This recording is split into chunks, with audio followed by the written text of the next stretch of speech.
कुछ लोग ऐसे होते हैं, वो सोचते हैं ऐसा नहीं हो सकता प्रभु जी कि मैं अंदर भी आनंद प्राप्त करूं और बाहर का भोग भी करूं।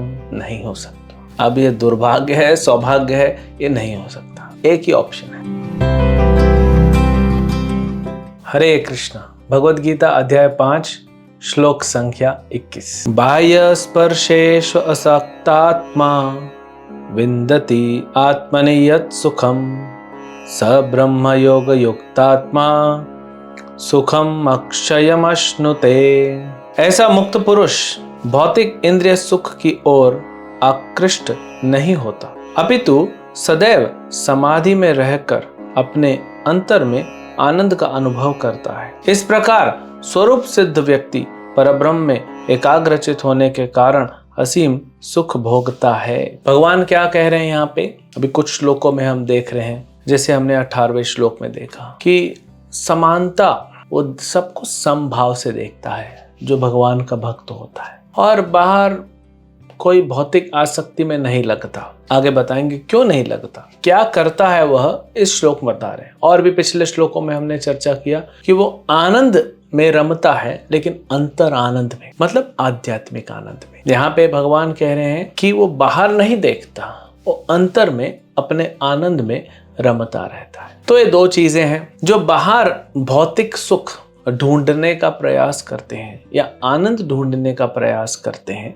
वे भौतिक इंद्रियों से भौतिक पदार्थ को भोगना चाहते हैं, जो होगा नहीं, क्योंकि आप बाहर भोगोगे तो अंदर मन नहीं लगेगा, और बाहर भोग है नहीं, बाहर तो दुख है। ये कुछ श्लोकों में इसको क्लियर किया जाएगा। तो बाहर नहीं भोगता है, मतलब वो भौतिक चीजों में नहीं रमता है, वो अपने अंदर में आनंद में रमता है। अंदर में क्या आनंद है? अंदर में तो शरीर के अंदर क्या है? तो यहाँ जब अंतर मन में बोला जा रहा है, मतलब आध्यात्मिक सुख। जो भक्ति करता है, जैसे हरे कृष्ण महामंत्र का जप करना, गीता के श्लोकों का या भागवत के श्लोकों का उच्चारण करना, गीता भागवत को पढ़ना, समझना, श्रवण करना और उसको अपने जीवन में उतारना। जैसे हमारे एक भक्त हुए, ये बहुत साल पुरानी बात है, 50 साल पहले अमेरिका में एक भक्त थे। वे नए नए भक्त से जुड़े थे, प्रभुपाद जी के शिष्य। फिर उन्होंने क्या किया कि उस समय भक्ति भी करते थे और जॉब भी करते थे। जॉब क्या करते थे? एक छोटे से रेस्टोरेंट में वो सफाई करते थे। तो सवेरे उठते, जप करते हरे कृष्ण महामंत्र का, प्रभुपाद जी का लेक्चर सुनते और भगवान का दर्शन लेके फिर अपने आ जाते। जो भी रेस्टोरेंट में उनको जॉब करना है, सफाई का करते थे। तो एक बार सफाई करते करते वे गुनगुना रहे थे, हरे कृष्णा कृष्ण कृष्णा हरे हरे। ऐसे वो महामंत्र गुना रहे थे और बड़े आनंद में दिख रहे थे। एक व्यक्ति आया, उसके पास बड़ी रोल्स रॉयस गाड़ी थी, दुनिया की सबसे महंगी गाड़ी रोल्स रॉयस, बहुत बड़ी गाड़ी लेके वो खाना खाने आया था। बड़ा महंगा सूट पहना था, रोलेक्स की घड़ी रखा था, हैट पहना था, पैसा बहुत था, फिर भी वो दुखी था। अब उसके दुख को कैसे बढ़ावा मिला इस भक्त को देख के वो आश्चर्यचकित हुआ, फिर दुखी हुआ, क्रोधित हुआ। तो अंदर आया, देखा कि ये लड़का है, 17-18 साल का लड़का है और गुनगुना रहा है और बड़ा खुश हो रहा है। अब इस लड़के की, या भक्त की सैलरी कितनी थी? $1.25 1 घंटे का, यानी अगर 8 घंटे का शिफ्ट करेंगे तो $10, भारत में 10 रुपए, 50 साल पहले। तो गुनगुना रहा था। ये व्यक्ति आया, बड़ा क्रोधित हो गया, बोले मेरे पास इतना महंगा सूट है, इतना महंगा मेरा रोलेक्स का घड़ी है, मेरे पास इतना बड़ा गाड़ी है, इतना पैसा है, मैं खुश नहीं हूं। तुम एक वेटर हो, तुम सफाई कर्मचारी हो, वेटर भी नहीं, तुम सफाई कर्मचारी हो, और फिर भी तुम इतने खुश हो, तुम्हारे पास कुछ भी नहीं है, तुम इतने खुश हो, ऐसे कैसे? ये तो नाइंसाफी है। कोई कह सकता है ये तो भगवान की नाइंसाफी है कि मेरे पास इतना पैसा है लेकिन मैं खुश नहीं हूं, क्योंकि आप सुख को बाहर ढूंढ रहे हैं, गाड़ी में, घड़ियों में, कपड़े में, बंगले में, दुनिया घूमने में, यहाँ पे सुख ढूंढ रहे हैं।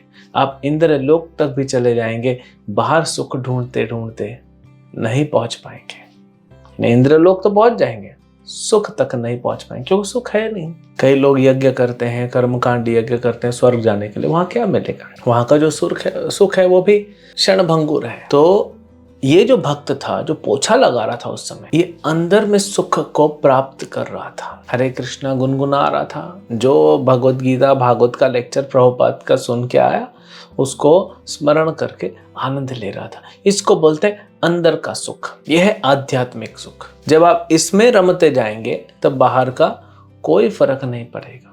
आपने क्या कपड़ा पहना है, आपका हेयर स्टाइल कैसा है, आपकी गाड़ी बड़ी है कि छोटी है, आपका घर बड़ा है कि छोटा है, इससे फर्क नहीं पड़ेगा। एक बार दक्षिण भारत में बारिश हो रही थी, तमिलनाडु में एक गांव में, और एक व्यक्ति जो था वो बारिश में आ रहा था, तो बड़ा भीग रहा था। तो कोई सोचा कहाँ जाऊं कहाँ जाऊं। एक छोटा सा शेड बना हुआ था तालपत्री का, पुरानी बात है। तो इसने सोचा कि मैं अंदर जाता हूँ, तो अंदर गया। अंदर जाने के लिए पूछा तो अंदर से आवाज आई कि कौन है। इसने कहा मैं बारिश में भीग रहा हूँ, अंदर जगह है क्या। तो इसने बोला कि अंदर तो सिर्फ एक आदमी के सोने की जगह है, ज्यादा जगह नहीं है, लेकिन 2 आदमी बैठ सकते हैं। जैसे रेलवे का बर्थ होता है, सोने को एक ही सोता है, लेकिन 2 आदमी बैठ सकते हैं। तो इसने उसको दरवाजा खोल के अंदर ले लिया। फिर थोड़ी देर बाद एक तीसरा व्यक्ति आया, उसने भी यही प्रश्न पूछा कि जगह है क्या। तो बोले 2 लोगों के बैठने की जगह है, लेकिन 3 लोगों के खड़े रहने का स्थान है। उनको भी अंदर ले लिए। ये तीनों रात भर खड़े रहे, तीनों एक दूसरे को हेल्प कर रहे हैं और तीनों महान आचार्य बने। तो ये बाहर से क्या है ये फर्क नहीं पड़ेगा। अगर आप अपने अंदर में हरे कृष्ण महामंत्र को, भगवद गीता को, इसको अपने अंदर में स्थापित करके उनके सिद्धांतों पे चलते हैं, मंत्र जप करते रहते हैं, जब भी 24 घंटा हरे कृष्ण मंत्र गुनगुनाइए। अलग अलग आचार्यों के वैष्णव भजन हैं, भगवद गीता के श्लोक हैं, भागवत के श्लोक हैं, स्मरण कीजिए। देखिए आपकी परिस्थिति में भगवद गीता का कौन सा श्लोक लगेगा, कृष्ण क्या कहना चाहते हैं यहाँ पे आपकी परिस्थिति में, उसको लगाइए, आगे बढ़िए। उससे क्या होगा, आप बाहर से धीरे धीरे कटते जाएंगे और अंदर आप आनंद को प्राप्त करेंगे। ये भगवान इस श्लोक में बता रहे हैं। अब कुछ लोग ऐसे होते हैं, वो सोचते हैं ऐसा नहीं हो सकता प्रभु जी कि मैं अंदर भी आनंद प्राप्त करूं और बाहर का भोग भी करूं।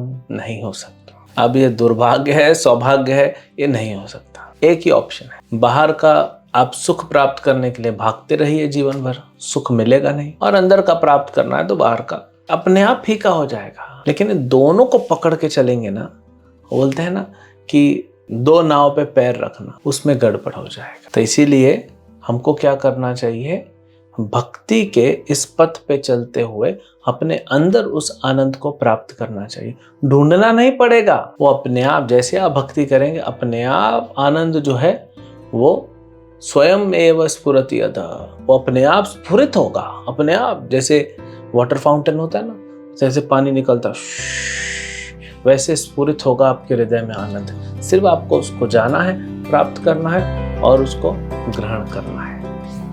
हरे कृष्णा।